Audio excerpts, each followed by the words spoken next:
So that is Josh's favorite line. So what that means is we are good to go. So guys, as we come on through, and I guess, so just so everyone is aware, my man Josh, he is on the chat. He's going to be putting some stuff up there. If you have any questions or anything else that you want to whack onto the chat, please feel free to do so. And we'll do our very, very best to make sure that each of those questions that you put in there are also answered to. Same thing goes for anyone that's on IG right now. Look, if you want to put some stuff up here and you want to put some comments in here, we'll do our best to try to answer those questions whilst we're going through. So that way it can be the most interactive experience for all of you. The only thing that I do ask is that because I do want to try to vibe with you guys as best I can, is that I really, really love it if you can keep your cameras on for the time being. So thank you, Vinay, thank you, Lucas. And I know Melanie's in the gym, but that's totally fine. But I guess try to keep your cameras on so that way we can see your lovely faces and I can just get an idea that I'm not waffling too much, okay? So are we cool with that, guys? Quick thumbs up if we're okay with that. Fantastic. So without any further ado, let's kick off into our feature presentation here at Pro4mu, which is why do your patients hate you? Now, for all the people that were, I guess, on the Instagram live just beforehand, we had a bit of a ramble about this as a concept. And for the people on Zoom, I guess I might kick it back to you, Josh, like why the provocative title? Why have we gone down this hard-hitting line of why your patients hate you?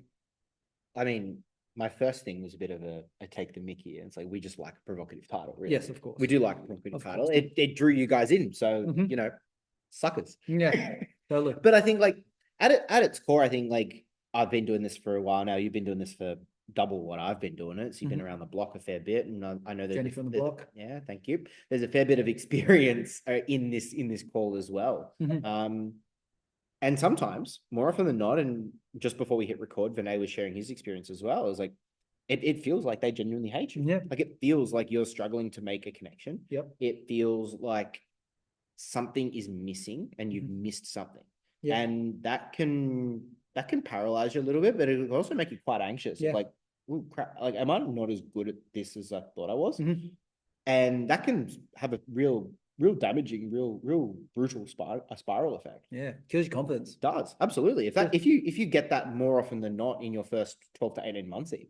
Yeah. Like that's, for some people, and I've seen this, it can be a death sentence. Yeah. I always feel like, especially in service industries like ours, like physio, chiro, osteo, personal training, dietetics, all those sorts of things, right? It's a bit like AFL in a lot of ways. It's such a momentum sport. It's a momentum game, and I guess, yes, you're going to get a lot of L's, but I guess if you can stack more W's, and get more positive experience, it tends to have like this momentous sort of effect. But when you get that feeling, like I was speaking off air just a little bit a while ago about like just the overwhelming feeling of like dread mixed with relief that particular consult is over, but then also to the dread of like when that person comes back in again, are they going to hate me again? Am I going to get more of this and it's going to be super awkward and I'm not sure what I'm doing? Am I going to look like a fraud? Am I going to look like all of those things and not do what I wanted to do as a physio, as a strength coach, as a personal trainer, as a dietitian? Like, is this what I'm doomed to experience for the rest of my career? And look, we wanted to promote something that was a little bit different, okay, in line with this, right? Because look, I think what we're getting at is that the feeling in and of itself is actually quite universal, okay? Regardless of whatever your career you're in, you can replace patients with client, you can replace patient with boss, you can replace patient with spouse, it's a bit tricky there, but I guess, you totally can. And I think we all resonate with that feeling. And we want to let you guys all know at home and on Instagram and on Zoom and all the rest of this stuff that there actually might be a couple of factors impacting this. That if we're just aware of, we can actually turn the tide for the betterment of ourselves primarily, but also too for the people that we serve. All right. So if you guys are happy for me to go ahead with this, give us a thumbs up. And as I always do, I'd like to share a little bit of a story. Okay. So we're going to move on forward. Thank you, Lucas. Appreciate that, mate. And this is the first slide that we've gone with. All right. It's for anyone who can't see at home and for all the people on Instagram. It's actually a picture of a crashed airplane. Okay, the airplane is actually from Korean Airlines. All right, so this is the story of Korean Air and Korean Airlines.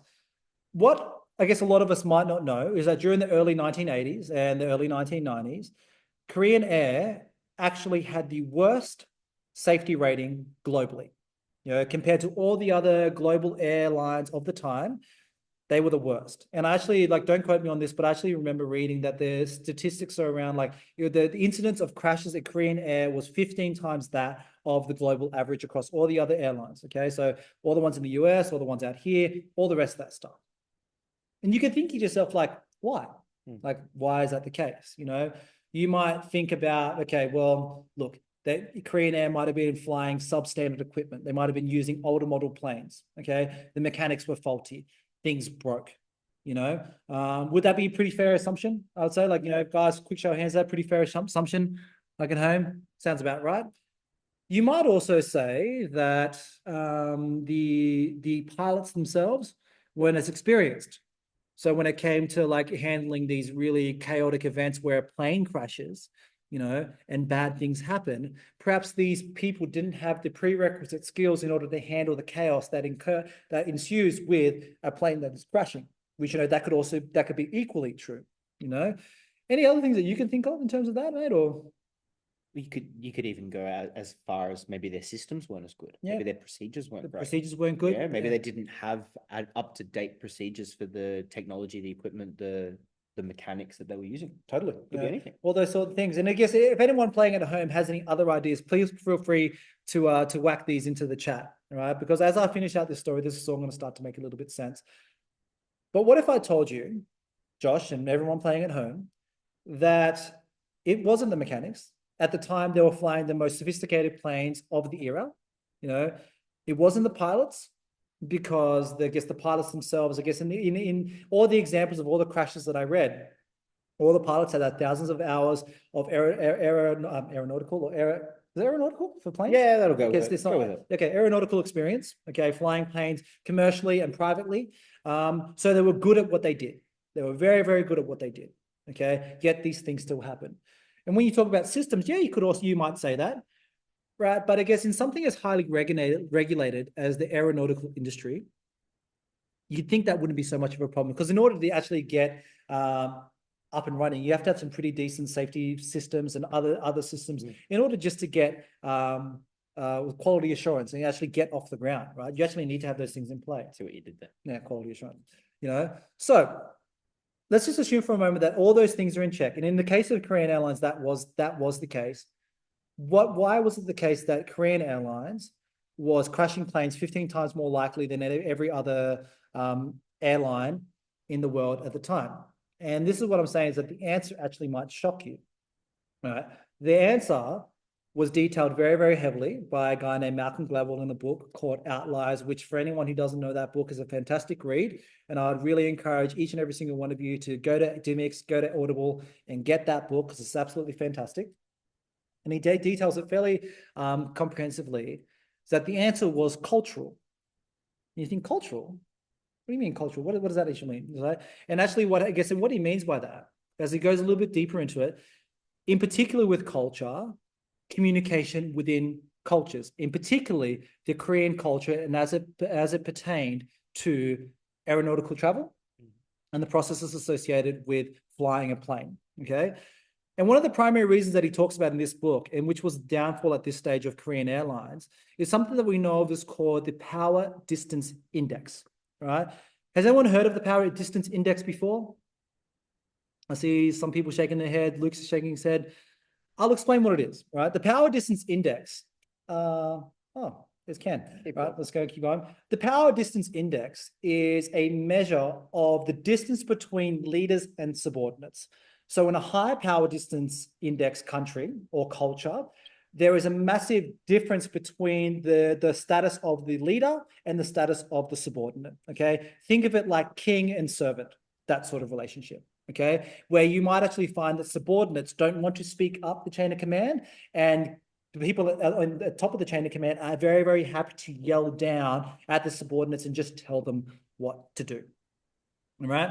So that's an example of a high power distance index culture or country. Are we all tracking so far, guys? That, first of all, makes sense. All right. Thank you, guys. The next one is, I guess, what is an example of a low power index country or culture. All right. And these are ones where, from a hierarchical point of view, they're a little bit more flatter And therefore, I guess the hierarchy being a lot flatter, the communication is a lot more agile. So that is to say there is, I guess, more chance for candor. There's more chance for collaboration. There's more chance for subordinates to speak up, voice their opinion to their leaders, and actually push back a little bit to say no. Now, if I was to give you an example of the top 5 high power index countries in the world, you might shed some light onto this point. So at number 1, we have Brazil. At number 2, we have South Korea. At number 3, we have Morocco. At number 4, we have Mexico. And at number 5, we have the Philippines, right? So Brazil, South Korea, Morocco, Mexico, and the Philippines. So that is to say that these cultures express a high power distance index, and there's a larger difference between leaders and subordinates, okay? There's a bit more of a class and or status structure that plays in place when it comes to communication in these particular cultures, all right?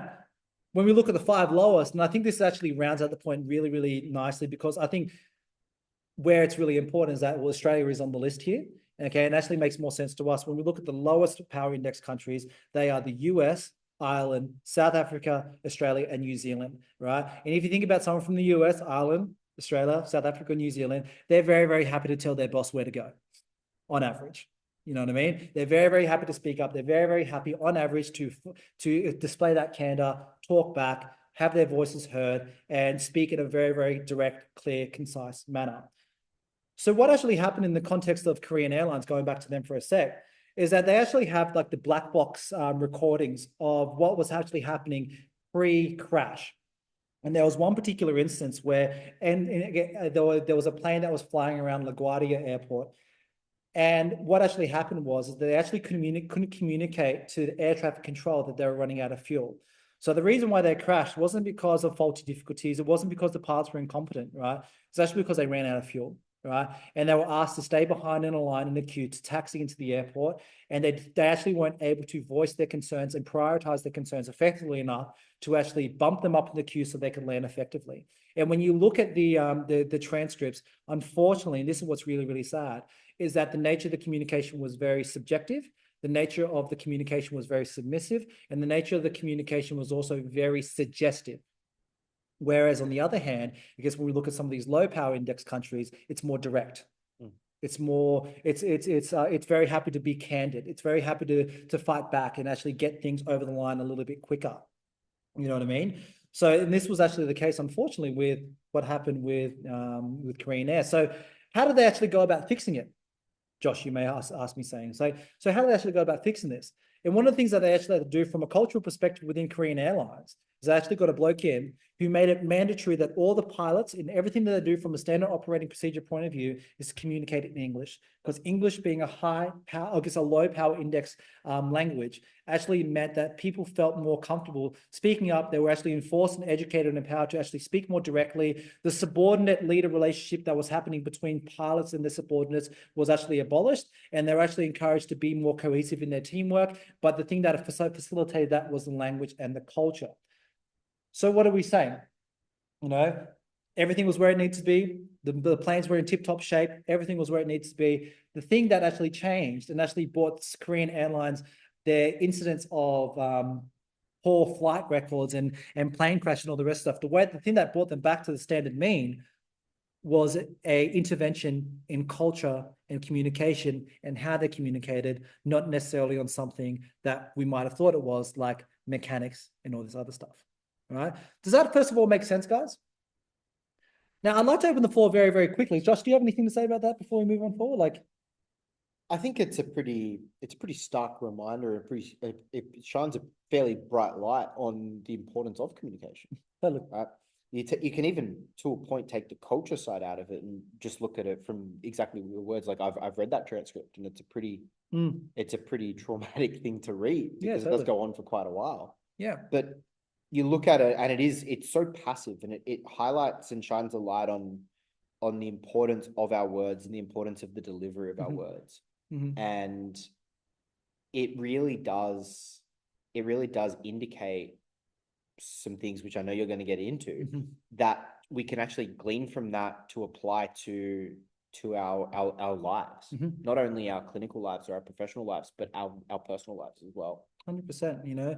And I think, like, maybe to what Josh is also saying as well, is that these things exist in the periphery. They're not sort of things that are blatant and in your face unless you are aware of them. Okay. So for all the people that are, involved in Pro from University and the current Gemba cohort and some of these other things, they might be familiar with this term of black swans. All right. It's a black swan event. Okay. Where I guess, you could sort of go down many other roads of inquiry, but the actual answer lies somewhere else in, for instance, in this case, how we go ahead and communicate. So in this instance, what we're saying, especially when it comes to like the clinical side of things and why your patients might hate you, right? There are certain aspects of your communication which you may not necessarily know about, okay, that impact the level of that interaction, let's just say, and your ability to build that positive interpersonal relationship with that person. Okay. It might be culture, it might be age, it might be demographics, it might be language, it might be gender, it might be a whole bunch of other different things that might not necessarily be super obvious to the actual interaction itself, but perhaps in retrospect, with a bit more of a broader perspective, you can see how these things interplay and how they can tilt the balance from being a positive experience to a negative experience. Okay. So what we have to be conscious of is that these things do exist and how we could perhaps pivot our messaging to ensure that we are aligning with people in a way which is to the betterment of everyone. You as the clinician, you as the coach, you as the service provider, and them as the client, them as the patient, and them as the person receiving of service. So that is the big point that we're making about Korean Airlines and what we can learn from this particular case study. All right. Pretty neat, huh? Pretty cool. Pretty neat. Does anyone have any questions online about this particular case study that we can, or any comments? I might pull someone out of the crowd if that is okay. And I guess, and while he's walking, Lucas, any thoughts, mate? Anything that really sticks out to you?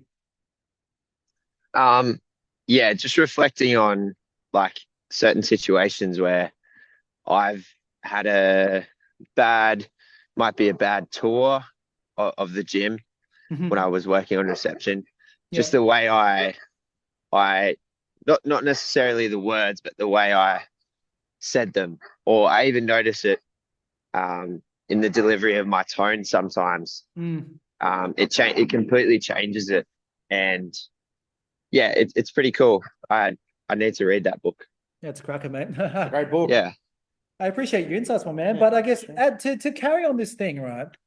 I wanted to showcase something that we actually incorporated here at Proform, which is the notion of the 5 love languages. Okay. So for anyone who hasn't sort of come across this concept, this is a concept, and this is a book that I know Josh loves a lot. It's the 5 Love Languages by Don Chapman. Don Chapman? Yes. No. What's his name? Love languages. Oh, what's his name? It's Chapman. It's not Chapman. Is it? Yeah. Okay. Yeah, it's Chapman. Let's go with it. We're going with it. We're going with it. Okay. We're going with Chapman. I'm mind blanking. Is the 5 love languages, right? And the 5 love languages, first of all, has anyone heard of these guys? I know, like, for some of the guys on the call, this is a fairly familiar concept about the 5 love languages. Yeah. And I guess with these 5 love languages, right, they pretty much give us an understanding of how you personally receive love, how you might give love, how you might give affection, how you might give feedback, how you might give praise, and all these other things, right? And if you know it in yourself, then it also might mean that it's also equally true for the person that you're giving it to.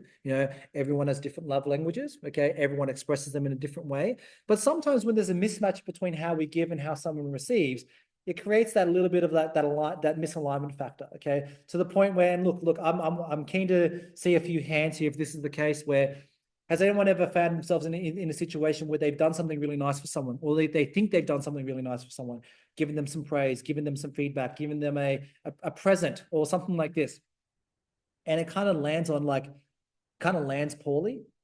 They kind of like, thanks. You think it's this really big gesture and think, oh man, this person is going to love it that I do this thing, and it's something that you feel yourself is really wonderful. Yeah. Yet you give it to that person, or you supply it to that person, and it kind of just hits and like, yeah. Yeah. Anyone sort of had that before? Like, hands up, anyone's ever had that before? Folds like a wet blanket. Yeah, folds like a. I guess, Vinay, do you have an experience, mate, that you can remember or you can recall? Not off the top of my head, if I'm honest. Probably put that in a black box. But you certainly had it before, correct? So there is a bit of like there's a bit of like a universality to these sort of concepts, right? So for all those guys playing at home and on Instagram, if you're not aware of what the 5 love languages are, they are quality time, acts of service, words of affirmation, physical touch, and receiving of gifts. Now, we found this to be really important when it came to interpersonal relationships, but it also was equally important, if not more so important, with establishing relationships with our patients and our clients, okay? So if we can get a bit of an understanding of like, or a bit of an inference insofar as what the people on the other end may exhibit, we can potentially pivot our message and pivot our delivery to adhere to these things to get a little bit more alignment, okay? So to the point where what we actually have at Proform is a list of all the employees, a list of their names, and each of their love languages. So we have that as a constant reminder. So when it comes to dishing out feedback, when it comes to dishing out praise and some of these other things, we are making sure that we align with that particular person. Because I know my friend Josh here hates words of affirmation. He also hates public displays of words of affirmation. Okay. So if you want to rile up Josh in a really, really great way, shout him out publicly. You know, because he's one of those things where you're like, oh, please stop. You know, even when he's done some really, really good stuff, it's one thing that he does not really enjoy at all. And if I was to continue doing that to him because I thought that was really important, that is actually me being a little bit selfish. That's me feeding into my own ego, and I'm not actually aligning myself with my man Josh here. All right. Does that all make sense, guys? Are we all tracking this? All right. Sounds good. Now, as we move on with the love languages, though, we're also going to throw in, I guess, a little bit of a different concept, right, to add to this, and one that probably more applies to us more in a professional landscape, okay, when it comes to dealing with clients, when it comes to dealing with peers at work, perhaps, when it comes to dealing with our leaders, when it comes to dealing in teams, all right? And this is a concept derived from a gentleman named Thomas Erikson, who wrote a wonderful book called Surrounded by Idiots. And he pretty much talks about the idea of these personality types being inherent temperamental things that we all carry. We all have a general proclivity to one of these four things for the most part. All right. And when we guess, and if you're a certain color, as he's put here, or a certain personality type, and you're with someone who is the opposite to you, or contrasting or conflicting to you, and you're engaging with them, and it doesn't land, and you get that misalignment, what it often feels like is that you are surrounded by idiots or surrounded by an idiot, okay? You might also get that same idea as like, oh, does this person hate me? As it feels like I'm pulling teeth. It doesn't feel like it flows all that nice, you know? Does that make sense, Josh? Like, it's like we've had this sort of stuff before, we've right? had that too many times, and I'm sure everyone at home and everyone on the internet can remember a time when that's been something where it's like, I feel like I'm missing something, like I mentioned earlier off air. It's like, what am I missing? Yeah. That pulling teeth moment. Totally. So when we look at some of these personality types, okay, we actually might move to the next one here. Actually, I'm going to go to this one first of all. All right. When we look at these things here, when we look at the types of personalities we have four primary colors, and these are derivatives of something called the disc profile. Look it up if you haven't seen it before, but it's actually a really useful little tool as from one of those personality test point of view, is that we have reds, we have yellows, we have greens, we have blues, okay? Reds tend to be a lot more assertive. They are results driven and they are mega competitive, all right? We have yellows, and yellows are creative, they're spontaneous, and they're very enthusiastic, all right? Greens are patient and cooperative and supportive, and blues are precise, they're cautious, and they're logical. They are our computers. You know, I guess if you ever had one of those in your teams. Now, each of these personality types have their inherent strengths, but each of these personality types, when it comes to interacting in a group with others, have natural conflicts, you know? So I myself, I am a very, very hard yellow. Josh? More blue than I am anything else. More blue than you are anything else. Lucas, do you know what you are, mate? Yes, I am blue as well. Blue as? Can? Yeah. I'm blue and red. I think I lean between more blue. Yep. But I definitely have a lot of red in me. Like, yeah, totally. Yes. Yeah. You know, and we'll explain why that is actually why that might be the case. But it's actually quite normal for people to display maybe one or two colors, sometimes three, but one or two is usually the most common. All right. And what about you, Vinay? Mostly green with a bit of blue. Mostly green with a bit of blue. Now, I'm also going to ask Mel as well, but I know Mel actually might be training, but if she wants to either voice it now or maybe whack it into the chat for us, Mel, like if there's a color that stands out to you. I think, honestly, looking at it, more yellow. More yellow? And then there's, oh, did that cut out? Yeah, no, yellow, yeah. Okay. Sorry. Well, that's good because I actually don't feel so alone right now. So another yellow's on the call. So I really appreciate that. One of us. One of us. All right. So when we look at these yellow things, right, and maybe say again, sorry? a A bit of green? red. Right. Oh, a bit of red too. Yeah, Okay. fair Yeah, that actually makes a bit of sense. So say, sorry, it's not working, more yellow. Okay, now but we got that loud and clear. Thanks for sharing, Mel. So as we go on through, I guess the way that these kind of operate, okay, and where they're actually placed in relation to one another, is that each of these personality types are ranked and scaled on an introverted, extroverted axis and a task and a relational axis. All right. So when we look at this going from left to right, we're going from left, which is more introverted, to right, which is more extroverted. When we look at relational versus task orientated, more relational people are at the bottom, and at the top is more task orientated. So that is to say, the people that are mostly task orientated, the people that are mostly extroverted are our red group. Okay, these are people that like to get stuff done. They like KPIs. They like checklists. They want to tick stuff off. They want to get stuff done. Okay, and they're quite happy to tell you all about it. Okay, and I guess and assert their dominion over a certain situation. Right, reds are very, very good at that. All right.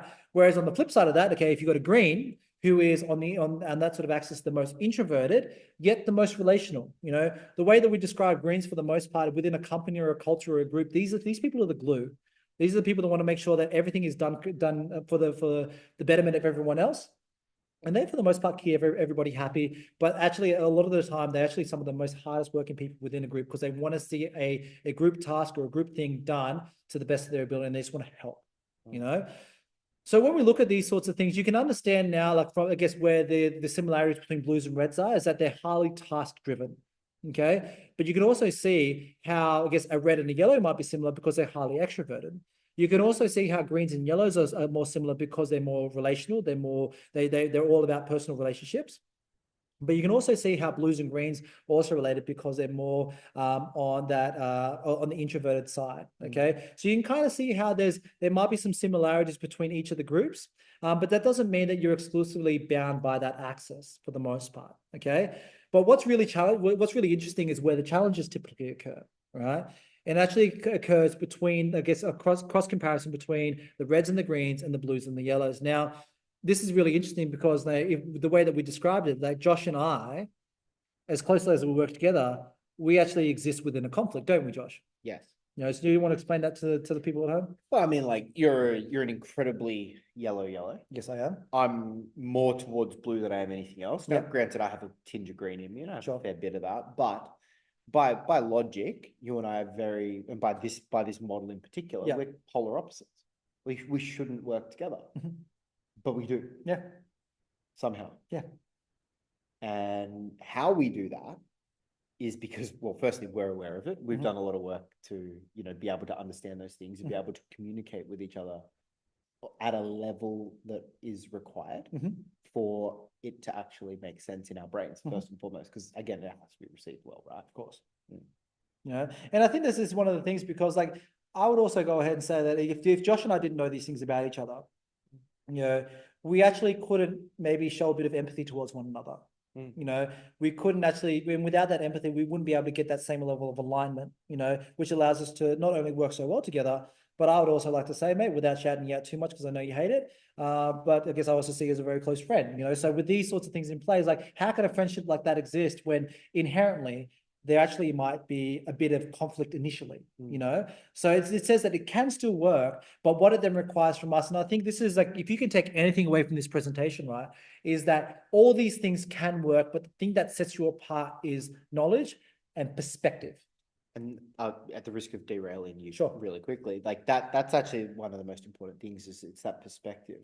Yeah. And it's the awareness of the fact that sometimes, more often than not, when you are dealing with one of those personality challenges, when you're communicating with that person, you're going to feel incredibly uncomfortable delivering that communication, however that is, written, verbal, whatever. Yeah. Okay. That is going to feel a little uncomfortable. It's going to feel very unnatural. Yeah. And that's okay, because it's not about you in that setting. It's about how that person receives it. Yeah, totally. And I guess like, it's funny you say that, right? Because we're going to talk about this a little bit later on, but we may as well talk about it now, is that when it comes to like the nature of communication, this is actually comes from Thomas Erikson's work, is that we us talking about all these other things and us talking about these frameworks and us talking about all these like models in which we can use within the workplace and professionally and personally, etc., and all the rest of that stuff. it actually doesn't matter a lot about what you say, okay? Because what I mean by that is like you could imagine if you got a new patient in front of you, a new client, Lucas, for you, okay, and you're trying to pitch them the idea of your gym or your clinic or your service offering or your dare I say like your treatment plan or something like this. You could give a Martin Luther King-esque presentation, wordsmith something. It sounds super elegant, poetic, all those sorts of things, and it comes out sounding great. But if it doesn't resonate with the person behind you, that is the thing that determines the effectiveness of your communication. It's not how you deliver it, but it's rather how it is received.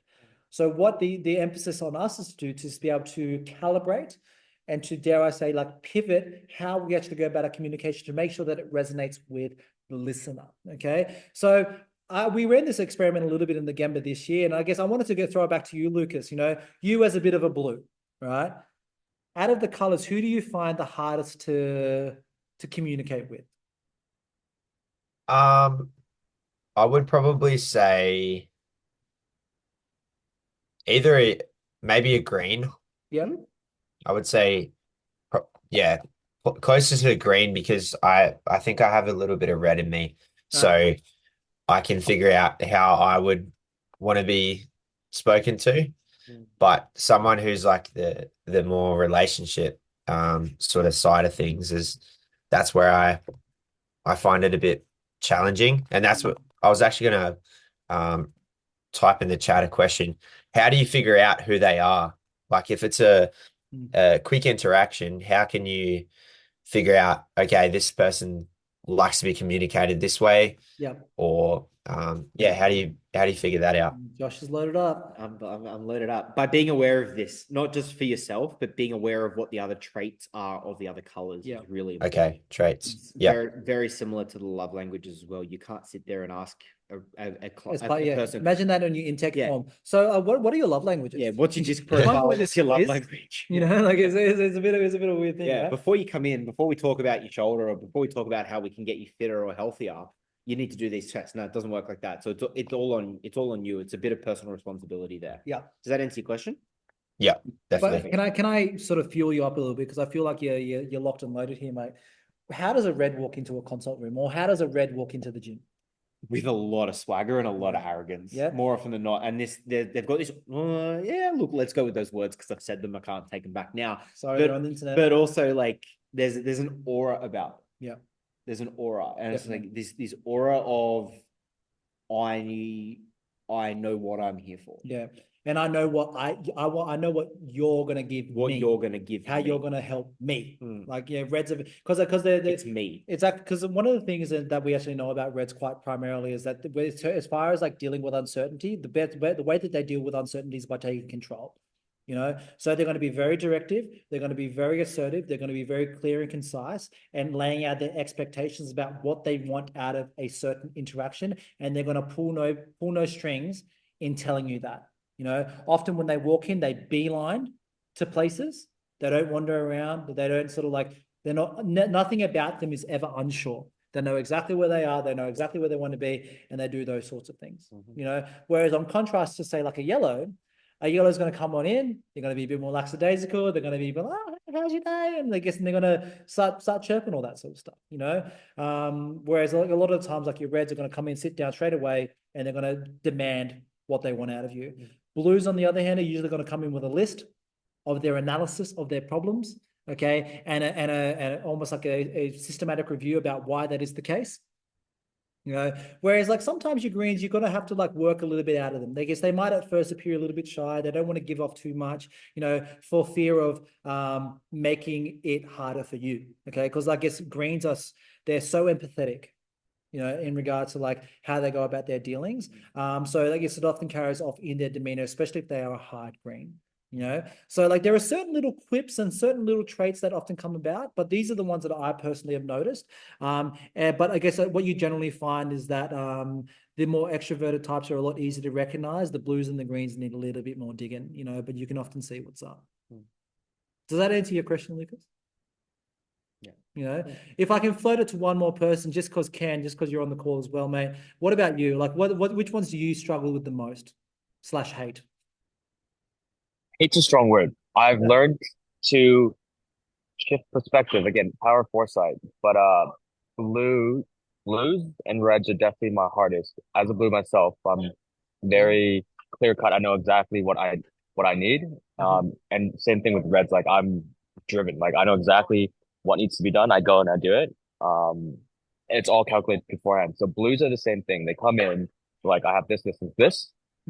And the thing is, though, addressing to make them happy, you have to address every single thing, and it has to be completed. So treating a blue is hard because they'll never be happy, and that's what I've learned so far is addressing like, and it's not about addressing the issue. Again, power foresight. It's the why. It's the why of that. It's the reason of why they those five things, and it really isn't usually the five things that they come in. That's just what in their brain is how they can communicate it. Whereas now I'm able to identify that it's not really those five things, but it's the why those five things matter to them. And that's what's switched in how I can deal with blues now. So blues are actually easier for me to deal with now. And reds are the same thing. They come in guns a-blazing, but it's also not the main reason. It's the list, but it's also not the reason why. It's always the why behind it now. So that to me is the thing. Like framework has helped heaps. That's really cool. Go ahead, Josh. Yeah, I mean, like, I just wanted to jump in and share my own experience as well. To be honest with you, this is a bit of the joys of running your own webinar, is you get to say whatever you want, right? But like for me personally, being a blue with a little bit of green, like, it might be interesting because like by logic here, it should actually be quite easy for me to communicate with a red. Reds are the hardest thing for me to communicate, hardest people for me to communicate with, by far. Now, they are the easiest patients to work with because they're going to tell you what they want. So at worst, you can meet their expectations if you can achieve that, or you can at least have an answer for everything they've got. Of course. Right. So that's actually quite easy. That actually takes a lot of the pressure off because you don't have to go digging. Because they're going to come in with it and they're going to slap it down on the bed and they're going to go, this is what I want you to do. Really easy to work with. But to communicate with, to relate to, and to interact with day to day, whether that's as randoms walking down the street, colleagues, friends, it doesn't matter, family members, reds are by far the hardest for me. Sometimes like it's like they sometimes can be like just in their demeanor, and this is not a broad brush thing, it's to say that they're all like mean and nasty, but sometimes the way that they deliver stuff is a bit like unsettling. I think it's the cold, it almost comes across sometimes, and it can come across like this as cold, callous, or transactional. 100%. And that makes it tough for a blue and a green. But in a lot of cases, especially reds that are very, very well meaning, they're doing it because they feel as though it's going to help you, or they feel that sort of stuff. So now I'm going to also invite Mel, just because we got the time for it. Now, Mel, I was going to say, I know this is a bit of like a different concept for you, but do you have any comments about like certain personalities that don't vibe with you? If you have the time to let us know. I hope this works now. I'm in the car. I think, like, just from personal experience, I read, like, I had a client once, and it was actually a dad of my client, and he just came in guns blazing, asking questions, and I was a bit like overthrown. But it was more like he just was really direct, and it kind of threw me, and I tried to be like my bubbly self, and it kind of didn't really work. So yeah, that was a bit of a tricky situation. Yeah, that would it's funny because you being your bubbly self would actually unsettle the red even more, and he would become even more guns blazing. Am I right? Yeah, definitely. It was just like I tried to crack a smile and it wouldn't work. And one thing from one yellow to another, fortunately or unfortunately, we have big egos for the most part, but also we like, it doesn't take much to unsettle our ego. So if we can't make someone like us, it's it can hit a little bit harder, right? But I think like this is the thing, like because I remember early in my career, like reds were quite challenging as well, because I couldn't make them smile, I couldn't make them like me. And that was a personal thing that I had to uncover for myself, as far as like how I go about navigating those people. Because what I find with reds in particular as a yellow is that once you adhere to the things that they want, they ease up massively. If you deal with the things on the list and you provide answers and address the task stuff first, then it gives them the opportunity to be relational. But until you address all the task stuff, which is really high value to them, they won't actually give you an opportunity to be relational. So the trick is to be able to identify those things really, really early. Okay, identify how they walk in, identify how they sit down, identify how they place their keys on the bed, all those little idiosyncrasies that are indicative of a red. And being able to say, okay, well, this guy's a results-driven person. Let's get the results first and let's be friends afterwards, you know? But that's actually really, really cool insight. Thanks for sharing, Mel. Now, as we go through, we've covered the personalities and all the rest of the stuff. And this is really gets a bit more of a reflection piece for everyone that is on the call, right? It's like, you know, really, like, what are your love languages? Okay, what are the love languages of your peers? What are the love languages of your spouse? What are the love languages of your boss, your colleagues, and your patients as you come on in? And how could this stuff actually be utilized to I guess, help you in your personal life and in your professional life? The other point of reflection that we're going to ask from you is to think about, like, what is your personality type? Where do I sit? And then the disc profile and the color framework is one of many. You know, you can pay a whole lot of money and do a whole bunch of different personality profiles and all the rest of this stuff. It's just a guide to help, like, you know, whet the appetite and give you an understanding of these concepts so you can potentially utilize these later for yourself. We've talked about personality type and what your personality type is. You're a very hard yellow. What's your love language? My love languages, my two primary love languages are quality time and physical touch. So you notice every time I want to talk about Josh, I always go like this. Pats him over the shoulder. Always patting him on the shoulder. And he hates it. Well, yeah, yes and no, because I'm quality time first, and then physical touch is a distant second, but it's the next on the list. Yeah. The other three mean absolutely buggery to me. Absolutely buggery. But like you can see how like that probably, and our love languages is probably what actually builds our ability to relate to each other more so than our personality types, because they are quite similar. Yeah. Now that I'm thinking about it, I haven't actually thought about it like that. And we have. There you go. Thanks, guys. So I wanted to ask, because we're coming to the end of like the piece about why your patients hate you. And I hope you've actually walked away with a couple of different things that you can utilize in your personal, professional life, in your clinical life, in the gym, whatever the case may be, to help you build better relationships with your patients. Because at the end of the day, and I say this time and time again, right? You as an expert, you as a physio, you as a coach, you as a dietitian, you as a chiropractor, whatever the case may be, right? A lot of the answers to your patients' and clients' problems exist in your head. And your ability to take that stuff from your head and put something that is actionable for them is predicated largely, I believe, on your ability to create really strong interpersonal relationships with the clients that you're serving, so that way you can onboard them onto your strategy, which you know at the end of the day is going to be better for them. If we can't establish that, and therefore then that makes the chances of them engaging in whatever you know is going to be beneficial for them and their problem right now, it decreases the chance of that. Their problems don't go away. You feel like they hate you. You feel like a fraud. You feel like all those other things, and no one actually wins out of that relationship. Okay, so it's really important, I believe, that with these skill set, and I consider them to be skills. All right, if we can get very good at these, or at least better at identifying these things, it goes a long way to establishing better relationships with those people, the people you work with, and the people that you serve, and it's going to be extremely high value to you in the future, whatever you decide to do. You know, anything else you'd like to add, Josh? I think you hit the nail on the head, my friend. Any words from me, or just a whole bunch of carbon dioxide? Right now. Now, I wanted to ask this really quickly, just for the people that are on the call. Like, Vinay, if I can ask from you, what's one thing that you really liked about this particular presentation? Okay. I think just that shift of perspective into not so much how you deliver it, but how the other person receives it. And that comes from a little bit more, I think it requires us to be a little bit more attentive as to how they're acting and how they're breathing. I mean, and how they're moving and feeling about things. And so it's about us becoming more observant and noticing these things, as opposed to being preoccupied with what we're trying to say and what message we're trying to get across. Great advice, actually. Great advice. So I think that's a cracker. Yeah, that's the art of self-awareness right there. Self-awareness. No, I appreciate your insight, man. What about you, Lucas? What's one thing that you liked about today's preso? Vinay summed it up pretty well. And Thanks,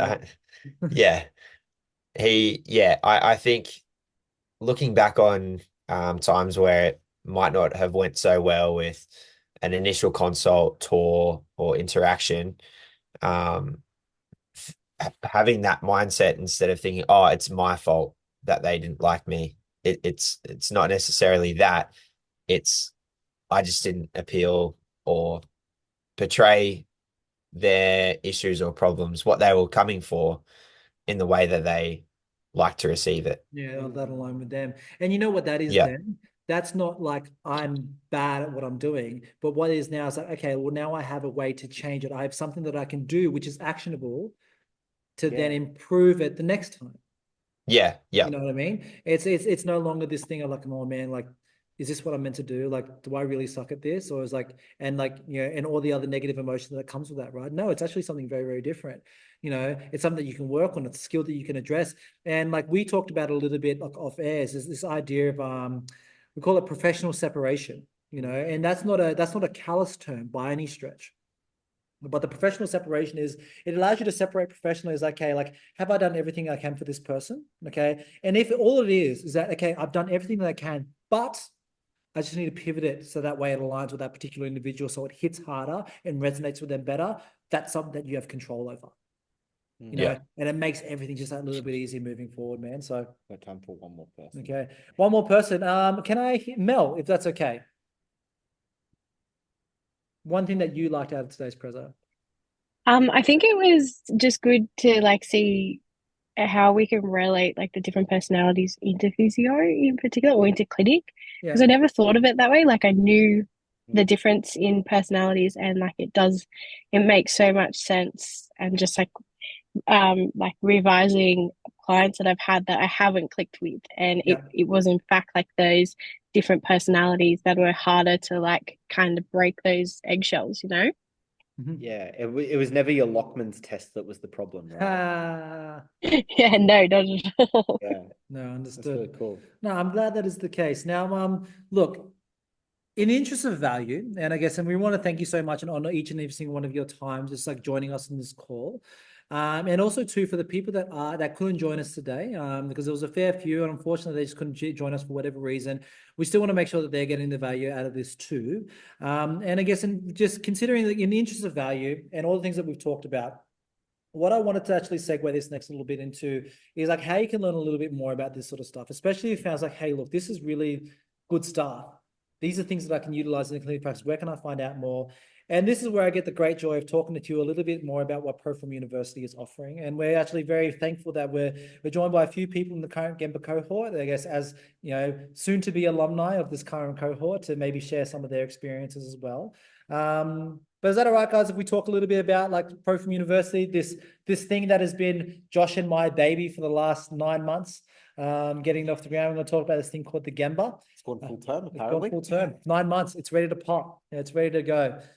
So with everyone playing at home as well, I guess, you know, welcome to the Gemba. And we came across this idea as it being where value was born. Now, Gemba is a bit of a weird word, a bit like last week when we talked about Ikigai. It's a Japanese concept. And pretty much the essential meaning is that somewhere, a place where value is born. And we wanted to try to create something which was a little bit different, okay? Different, that talked about some of these skills and things that we would not otherwise get from a university textbook. We would not otherwise get from a lecture series at university where we learn a lot of our clinical skills, but something which was more pertinent to what we would do in clinical practice, in life practice, in gym practice, in when we're actually dealing with people, to ensure that we don't actually, I guess, pick up the dreaded things that come with like being overworked, being overwhelmed, being burnt out, and all these other things that people tell us constantly about. And this is where the idea of the Gemba was born, right? Where we actually talk about these things, about why your patients hate you, why your clients hate you, and many, many more. And effectively what it is, it's a 12-week course where we provide you with a series of lecture material, which is very, very similar to what we talked about today, to develop you as a person, your ability to develop deep and meaningful relationships with the people that you serve, but also challenge you to think in a little bit of a different way, one that isn't so straight line and rudimentary and traditional and reductionist, but something which is a lot more expansive and a lot more open-ended and a lot more dynamic. All right. So we have our lectures that we provide weekly. We also provide a group live call where it's been highly beneficial for the participants, I would believe, in getting together and having a really robust exchange of ideas, talking about the week's content, and also like, you know, championing each other in efforts to be better people before we become better coaches, and better people before we become better clinicians, as we move forward in this thing called life. We also provide a lot of other little things, which we call self-directed learning, which is to help round out your experience. And this is by no means mandatory, but these are just little gems and little nuggets which add flavor and context to all the things that we talk about within the nature of the cohort and how we actually go about it. So that's what we're offering. It's a 12-week course. And if you want to find out more about this sort of stuff, this is a chance where you can get amongst it and see what it's like for yourself. Now, if we have a look here, the Gemba in and of itself, the way that we priced it originally, okay, it's about $3,500, and that encompasses all those things: weekly lectures, 1 hour live group calls, self-directed learning. This really cool thing that we really love is called Buddy Time, and I guess we might actually get some of the guys to talk about this a little bit more. I guess get access to our discussion boards as well as access to Pro Formula School platform. We place a whole bunch of other free content, which is more strength and conditioning specific, women's health specific, exercise science specific, as well as our own little book club. So essentially, we're trying to give as much value as we can to help people like yourself that are on this call. Now, in particular with Buddy Time, I'm actually keen to hear, would you be able to share some insights into Buddy Time and how you found it and all the rest of that stuff? Yeah, funny thing, I literally was just on a call with Vinay before. We literally been trying to do this. I'm like, no, let's call. I'm gonna be at the airport. Let's do it. Had a chat with Lucas. Like everyone in the Gemba, we're all the same. We all have the same goals, same aspirations to help people, and it attracts the same like-minded people. I've been able to meet heaps of different clinicians, different coaches and stuff like that. Like Lucas shares the same goals as me. Vinay, same ideals as me as well. But we just have different pathways of getting there. And I've learned so much from Vinay already. I'm having a chat with Stella on Saturday, a call right before ASCA, and all that stuff. So many things planned up, and it's just good because you meet heaps of diverse people with like-minded plans, goals, and ideals. Yeah, no, very, very, very helpful. I'm glad that's the case, because I think sometimes we forget about the importance of this peer-to-peer interaction, this peer-to-peer learning, but also too, and this is me talking as a business guy, right? Is that it's also networking. One of the things that I know, I don't know if it was you, Lucas, or someone else, but they actually referred work to Stella, and that's great. Yeah, it's great that we can sort of all work together as well and inspire us, I guess, within our businesses and our professional life. But also too, you get a bit of a black book as far as physios and chiros across the country. We actually have one guy on the call who's in the UK. So I guess so now it's Pro Formula Music going international, which is really cool. But you get access to that and many more people in building your own professional network, which is super awesome. Yeah, your network is your net worth. Yeah, network. That's a cracker. You might want to put that on a t-shirt, Josh. Now there is a thing, because this is going to be the final cohort that we run leading into quarter 4. It's the one that leads up into Christmas, and for all the people that have jumped on these particular webinars, we're going to provide a little bit of extra value. Okay, we want to try to sort of help more people get amongst this, because already it's been so really valuable to the people that are involved, and we've been so happy to be a part of it.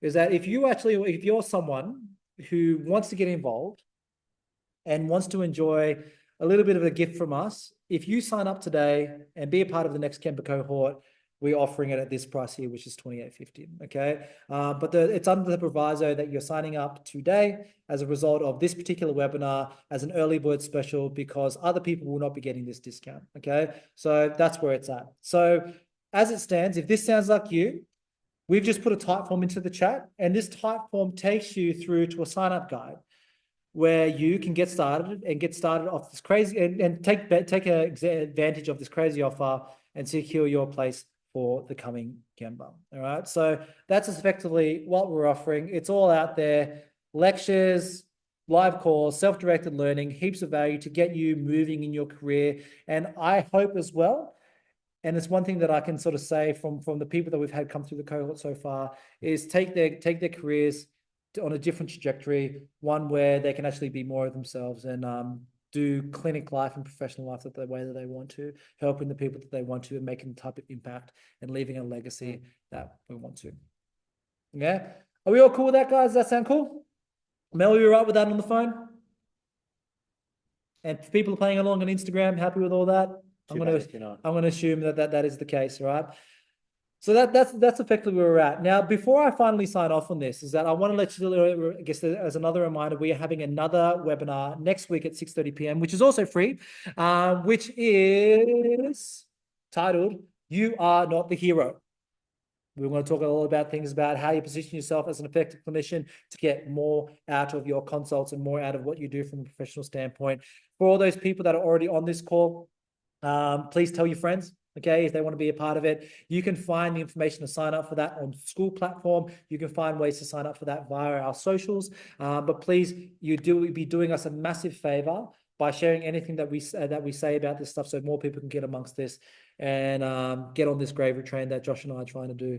Yeah, we just want to be able to provide more value to more people. And, you know, we've identified a lot of these common themes through conversations we've had for a number of years now. Yeah, totally. And seeing these as the blind spots in health and fitness. Yeah, it's a massive gap. It's a massive gap. And, you know, lucky for everyone else, or unlucky, depending how you think about it.